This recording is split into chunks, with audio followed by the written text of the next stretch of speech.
గురున హత్వా హి మహానుభావాన్ శ్రేయో భోక్తుం భైక్షమపీహ లోకే హత్వార్థకామాంస్తు గురూని హైవ భుంజీయ భోగాన్ రుధిర ప్రదిగ్ధాన్. నా గురువులైన ఈ పెద్దలను సంహరించి ఈ భోగాలని అనుభవించటం కంటే యాచకుడిగా బ్రతకటం మేలు. వీరిని చంపితే మనము అనుభవించే ఈ సంపద, భోగాలు రక్తంతో కళంకితమై ఉంటాయి.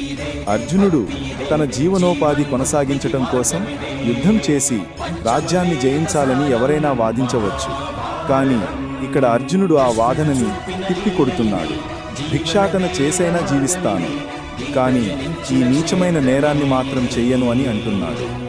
ఒకవేళ యుద్ధం చేసి పెద్దలను మరియు బంధువులను చంపటమనే ఈ హీనమైన పని చేసిన తన అంతరాత్మ తనను ఈ పని ద్వారా ఈ లోకంలో లభించే ధనము, అధికారము వంటి ఫలములను అనుభవించనీయదు అని విశ్వసిస్తున్నాడు.